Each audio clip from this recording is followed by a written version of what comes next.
சொன்னாய். ஆமாம்மா. ஓலைப்பூ என்றால் ஓலைப்பூன்னு சொன்னா பனை ஓலை தென்னை ஓலை. பனவரை ஆமா, குறிப்பா பனை ஓலை எடுத்துக்கிட்டேன்னு சொன்னா அந்த குருத்து ஓலையில் தவிட்டுக்கிறதுல மென்மையா ஒரு பூ இருக்குமா. பூ மென்மையா இருக்கும். அந்த பூவை தொட்டு பார்த்தா அப்படி மென்மையா இருக்கும், பஞ்சு மாதிரி இருக்கும். ஆமா ஆமா. அந்த பூ எவ்வளவு மென்மையா இருக்கிறதோ சரி அதே போன்றுதான் அந்த அம்மாவுடைய மேனியும் இருக்குன்னு சொல்லுவாங்க. அப்படியா? ஆமா. அவன் 2வது மாசம் என்ன ஆகுது? இடையதுதான் சிறுத்திடுமா. அது இப்ப எங்க இருக்கு? ஒடுக்கி நடை போன்று இருக்குமா. ஆனா அந்த காலத்துல ஒடுக்கி நடை போன்று இருந்தார்கள். ஆமா. ஆனா இந்த காலத்துல அடுப்பு மாதிரி இருக்கு. ஆமா கண்டிப்பா. ஆமா நினைக்கிறார். அந்த காலத்துல உடல் உழைப்பு இருந்த காலத்தினால் ஒடுக்கி நிலையாக இருந்ததம்மா. ஆமா. அன்னைக்கு உடல் உழைப்புன்னு சொன்னா நம்ம தாத்தா விட்டு இருப்பாரு, வயலருக்கு போவார். ஆமா. வயலருக்கு போய் அறுத்து கொண்டு பாட்டிட்டு நெல்லை கொடுப்பாரு. சரி. பாட்டி என்ன செய்வா, அடுத்த நாள் சாப்பாட்டுக்கு என்ன செய்வோம், நெல்லை அவிச்சு அழகா காய போட்டு கை கொண்டு குத்துவான். கை கொண்டு குத்தி அழகாக சாதம் செய்து விறகடுப்புல போட்டு பொங்கினான். பொங்கி சாதத்தை கொடுத்தா. சரி. முளவரைக்கும் சொன்னா கையால அரைச்சா, மாவரைக்கும்னா கையால அரைச்சா. ஆமா. வீடு தூக்கணும்னா கையால தூத்தா, வீடு முழுகினால கையால மெழுகினா. ஆமா. தண்ணி எடுக்கணும்னா கையால எடுத்தா. சுவிட்ச் போட்டோன்னு சுவிட்ச் போட்டா போது எல்லாம் வரும். சுவிட்ச் போட்டா தண்ணி வரும், சுவிட்ச் போட்டா கிரைண்டர் ஆடும், சுவிட்ச் போட்டா மிக்சி ஆடும். ஆமா. எல்லாம் ஆடிக்கிட்டே இருக்கு. அப்படி ஆடி ஆடி இவன் உடம்பு என்ன பருத்து போய் கை கால் வளங்க. ஒரு 30 வயசு 35 வயசு ஆனதும் சரி கை கால் முட்டு வளங்கல, கை வளங்கல, கால் வளங்கன்னு அந்த ஆஸ்பத்திரி கூட்டிட்டு இருப்பான். அப்படிதானே? அந்த காலத்துல உடல் உழைப்பு நீ சொல்லும் போது அந்த உடம்பு ஆரோக்கியமாக இருந்தது. சரிதான். எப்ப பார்த்தாலும் தூங்கிட்டு டிவி முன்ன எந்த ரிமோட்டும் கையுமா இருந்தாடி வச்சுக்கியா, அந்த உடம்பு என்னத்துக்கு ஆகும்? ஒண்ணுக்கு 9 ஊதி நடக்க முடியாம திண்டாடி கொண்டு இருப்பான். அப்படிதானே? உங்களதான் பாருங்க, எவ்வளவுதான் பாடுறாலும் இருந்துகிட்டு எழும்பு எவ்வளவு கஷ்டப்படுது.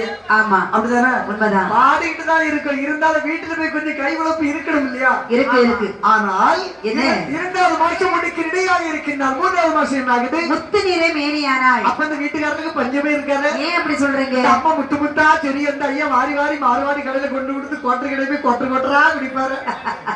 அப்படி அல்ல. காலை நேரத்தில் சூரிய பகவான் உதித்து வருகிற நேரத்தில் அந்த சூரிய கதிர் வீச்சானது இந்த பெண்மணி மேலில் படுகிற நேரத்தில் முத்து போன்ற வியர்வை கொட்டுமா. அடேங்கப்பா, வியர்வை முத்து போன்ற வியர்வை கொட்டும். அப்ப வியர்வை தான் நீங்க முத்துன்னு சொன்னீங்க. அதுதான் சொன்னேன். நினைச்சேன். மேலும் எங்க வீட்லயும் முத்து முத்தா செடி வண்டி பார்த்தேன், ஒண்ணும் செடி இல்லை இவ்வளவு நாளும். ஏது சொரியும். அப்படியா? 4 மாதத்தில் நம்பல் பழம் ஏறியானால். ஆமா. நம்பல் பழம் ஏறி என்றால் கொப்புல இருக்கும் போது அந்த பழம் எவ்வளவு பளபளப்பா இருக்கும். பல பழனி கருப்பு இல்லாம நீளம் இல்லாம 2 கட்ட மாதிரி இருக்கும். ஆமா. அப்படி குழு குழு அப்படி பழுத்து போய் இருக்கும்போது கீழே விழுந்தா எப்படி இருக்கும்? கீழே விழுந்தா நஞ்சு சிதறிடும். அதே போலதான் இந்த அம்மாவுடைய மேனியும் சரி ஒரு கம்பெடுத்து தட்டுனா நல்லா வலிக்கும் சொல்லுவாங்க. கண்டிப்பா வலிக்கும். ஆமா. அந்த நேரம் தான் வருவான். அந்த நேரம் தான் குடிகாரனும் தூக்கி போட்டு மதிப்பாங்க. ஆமா. சாயங்காலம் ஆனதும் வந்தது வராம ஒண்ணுக்கு ஒன்றரை போட்டு. ஆனா இனி அது நடக்காது. ஏன்னா திருப்பி அடிக்கணும். ஆமா. பிள்ளைகள் படிச்சுட்டு இருப்போம். பழைய காலத்தை போல இல்ல. ஆமா. அந்த காலத்துல பிள்ளைகள் வாதம் இருக்காது. இப்ப அப்படி இல்ல. பிள்ளைகள் எல்லாம் தட்டு நீ கேள்வி கேட்கக்கூடிய வேலை ஆயிட்டு ஆரம்பிச்சிட்டு. ஆமா. அப்பா எப்படி இருக்கு அந்த மாதிரி பிள்ளைகளை எதிர்த்து நின்னாலும் தாக்கி கொஞ்சம் பக்குவமா இருக்க முடியும். வந்து அப்பாவுக்கு அடி உதவி பற்றி பழைய காலத்தை போல போயிட வேண்டியதுதான். சரி. இப்படி இருந்தா பழைய காலத்தை போல இருந்து அடிச்சுன்னா வாழ்க்கையை ஓட்ட முடியாது. எல்லாமே தலைகளை மாறி போச்சு. ஆமா. ஒரு புருஷன் ஒரு பக்கம் போக, தாய் ஒரு பக்கம் போக, பிள்ளைகள் 4 பக்கம் போக, அப்படி நிறைய குடும்பங்கள் அழிஞ்சுக்கிட்டுல இருக்கு. எதுவா இருந்தாலும் வழி நடத்துவோர் யாரு? தாய் தந்தை. தாய் தந்தை வழிநடத்தினால் மட்டுமே குழந்தைகளும் தாய் தந்தையை பார்த்து அழகாக நல்ல முறையாக ஒழுக்கமாக வாழ்வார்கள். சரி. அப்படி எந்த வீட்டுல இருக்கோ அந்த பிள்ளைகள் நல்லா இருக்குன்னு நானும் பார்த்திருக்கேன். உண்மைதான். சரி. 5ஆம் மாதத்தில் என்னாகுது? அறவயிறு சூழானா. அப்ப அறவயிறு எங்க போச்சுமா? உங்க அம்மா வீட்டுக்கு கஞ்சி குடிக்க போச்சு. போயிருக்கும். இத பாருங்க. அறவயிறு சூழானா அயலார்கள் அறியக்கூடிய மாதம் 5 மாதம். அது வரைக்கும் ஏனென்றால் 4 மாதம் வரைக்கும் சரி யார்கிட்டையும் சொல்லக்கூடாது. அப்படியா? ஏனென்றால் அப்படி ஒருவேளை நமக்கு கிடைக்காத குழந்தை அழிந்து போய்விட்டாலும் சரி யாருக்கும் தெரியாம இருக்கும். கண்டிப்பா. ஒருவேளை 1ஆம் மாதத்தில் 2ஆம் மாதத்தில் யார்கிட்டயா சொல்லிட்டோம்னா ஒரு சந்தோஷத்துல சொல்லிட்டேன்னு வைங்களேன். ஆமா. சொல்லிட்டேன்னா அது ஒருவேளை 3 நாள்ல அழிஞ்சிருக்கும். ஆமா. பக்கத்து வீட்டு என்ன சொல்றது தெரியுமா? அன்னைத்தானமா உண்டாயிருந்தேன்னு சொன்னா. ஆமா. இப்ப சும்மா இருக்க பிள்ளைய காணலையோ. ஆமா. அப்படி செலவங்க ஆசை, செலவங்க வந்து சந்தோஷப்படுவா. ஆமா. செலவங்க வந்து கஷ்டப்படுவாங்க. செலவ சந்தோஷப்படுவான்னா சரி போட்டு அவளுங்களும் பிள்ளைகளா பிறந்தா அதுவும் சந்தோஷமா இருக்கும்ல. ஆமா. அப்படி மனசார நினைக்கவும் உண்டு. செலவு என்ன தெரியுமா? என் மகன் கட்டிட்டு வந்தான 11 வருஷம் ஆச்சு. இன்னும் இடிவுல வயசுல இன்னொரு புளி மூச்சு இல்லையே. அப்பாரு நேரத்தை கூட்டிட்டு கட்டிட்டு வந்தான். கட்டிட்டு வந்து மாசமா இருக்கான்னு சொல்றாள. அவ்வளவு ஒரு ஏக்கத்தை யாங்கிறானு வச்சுக்க. அங்க புள்ள தங்காது அப்படிதானே. அப்படி எல்லாருக்கும் நாக்கு ஒண்ணு போல இருக்காது. அதனால யாரு 5 மாதம் வரைக்கும் யாரிடத்தையும் சொல்ல மாட்டாங்க. அப்படி தெரிஞ்சவங்க செய்வாங்க, தெரியாதவங்க சந்தோஷத்துல வெளியே சொல்லுவாங்க. அப்படி என்று 5 மாதத்து 60 சூறானாள். அப்படி 6வது மாதத்தில் நடக்கிறது. 6வது மாதத்திலே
இனிப்பை தின்றால் புளிப்பாகும், புளிப்பை தின்றால் இனிப்பாகும். இரண்டும் சேர்த்து சாப்பிட்டா வாந்தி வரும்னு சொல்லுவாங்க.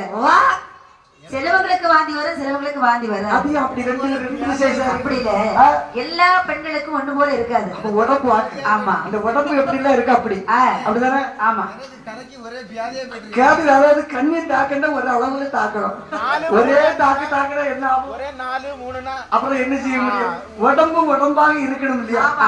உடம்பு இத்தினொருங்கி போகும்போது ஒன்றுக்கு ஒன்றரை படத்துல தாக்க முடிச்சுமா? முடியாது, வெளியே தள்ளதானே செய்யும். கும்மையாத்த கொஞ்சம் விரைய எடுத்து போடுறதுல போட்டாலும் கொஞ்சம் தாக்க பிடிக்கும். கண்ணிய மட்டும் தாத்துக்கிட்டே கும்மாயத்தை போடாம உடம்பு என்னத்துக்கிட்டே ஆகும்.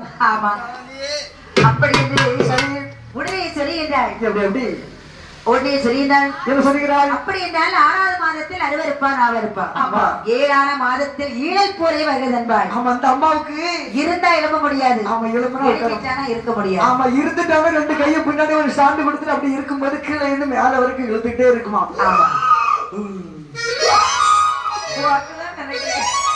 ஆமா, தாயே அம்மா மேப்பூச்சி வைக்காத. ஆமா, மேல வந்துடும். ரொம்ப அடக்கி வாசிக்குமா. ஆமா, சரி. அப்படி 8ஆம் மாதத்தில் திட்டு முட்டாய் வருதன்பாள். ஆமா, பிள்ளை சண்டை போட்டு விளையாடிட்டு இருக்கோம். அங்க முட்டுவா, இங்க முட்டுவா, கடைசியில நெஞ்சில வந்து முட்டுவா. அப்படி எல்லாம் முட்ட மாட்டா. ஏன்? அவளும் ஆசைப்படுவா, என் புருஷனுக்கு என் பிள்ளை அப்பா அப்பா போறாரு என் மாப்பிள்ள. ஆமா, அப்படி சந்தோஷப்படுவா. மாதிரி ஓடோடி வருது பாருங்க. உங்க பிள்ளை இருக்கு பாருங்க, உங்க பிள்ளை அவன் வயிற்று விளையாடிக்கிட்டு இருக்கான் பாருங்க, கிரிக்கெட் அடிக்கிறானோ அப்படின்னு சொல்ல சந்தோஷப்பட்டு என்ன செய்வான் தெரியுமா? அப்படியே கொண்டு காத்த கொண்டு வைப்பான், சந்தோஷப்படுவான். எவ்வளவுதான் இருந்தாலும் ஊருக்காரே நம்மளை பார்த்து பிள்ளை இல்லாதவன் கொள்ளியத்தவன்னு சொல்ல மாட்டான் இல்லையா? அந்த குறை நமக்கு தீர்ந்து வேண்டிய ஆண்டவன் கொடுத்து விட்டானே அப்படின்னு சந்தோஷப்படுவார்கள். ஆமா, அப்படி 8வது மாசம் முடிந்து 9வது மாசமான போது உடையவரே தந்தம் என்பார். அதிகாரமா உடையவர்னா நான் சொல்றது குலதெய்வம். ஆமா, நீங்க என்ன சொல்றீங்க? அதாவது குடும்ப குலதெய்வம் வந்து உடையவர்னு சொல்லுவான். ஆமா, அதாவது காட்சி இருந்தாலும் குடும்ப தெய்வம் தான் முக்கியமா நம்மளை பாதுகாக்கும். எவ்வளவுதான் நீ பணம் செலவழிச்சு அங்கங்க பிள்ளைகளுக்கு நீ பண்ணும் பார்த்தாலும் நம்முடைய தெய்வம் இருக்கிறது நம்பி போடுமான குல தெய்வத்தை தான் போடும். 9வது மாசத்துல உடையவனுக்கு பொங்கல் சொன்னா இந்த அம்மாமாருக்கு ஒண்ணுங்க குழந்தை ஜெனிச்ச நாள்ல இருந்து 10 மாசம் வரைக்கும் இந்த அம்மா உயிர் கையில பிடிச்சிட்டு இருக்க மாட்டான். என்ன ஆகுதோ நாம இருப்போமா செத்து போவோமா நம்ம பிள்ளை நம்ம பார்ப்போமா அப்படின்னு சொல்லி அனுமதிட்டு இருக்கக்கூடிய மாசம் இந்த 9வது மாசம். சரி, அந்த மரண பயத்துல நினைப்பா பாரு, அம்மா இசக்கியம்மா என் வயிற்றில் இருக்கக்கூடிய பிள்ளையானது நல்ல முறையில் சுகபிரசவமா நடந்தால் எனக்கு ஒரு கோவில் திருவிழா நடத்தி பொங்கால எல்லாம் போட்டு பலகாரம் எல்லாம் சுட்டு எண்ணெய் எல்லாம் உருக்கி உனக்கு வச்சு சந்தோஷப்படுத்தி நான் தருவேன். ஆமா, கண்டிப்பா எனக்கு பிள்ளை சந்தோஷமா தாம்மா அப்படி என்று அப்படி உடையவருக்கு பொங்காலை போட்டு நேர்ச்சி போடுவார்கள். 10ஆன மாதம் வைக்கிற நேரத்தில் அப்படி மாவியருக்கு மெய் நோக்க தொடங்கியது. சரிதான், தொடங்கியது சொல்றேன். என்னுடைய மன்னவனை அழைத்து வாருங்கள். எனக்கு வயிறு நோக ஆரம்பித்து விட்டது. அப்படி அம்மா அந்த வார்த்தை கேட்ட தோழிமார்கள், ஐயா மன்னா என்ன தோழிகளே என்ன சும்மா உங்களுடைய மனைவி மாதம் 10 திகழ்ந்து விட்டது. ஆமா, தெகிஞ்சிட்டு நேரத்துக்கு சொன்னா வயிறு வேதனையோடு கிட்ட அவதிப்படுறாங்க. சீக்கிரம் வாங்கும். சரி வர்றம்மா. உடனே செம்மி நாட்டு மன்னன் ஓடி வருகின்றார். அவா அந்தவன் திருத்தேவி பார்த்து செய்கின்றார். என்ன சொல்லுகிறார்? அம்மா, சொல்லுங்க.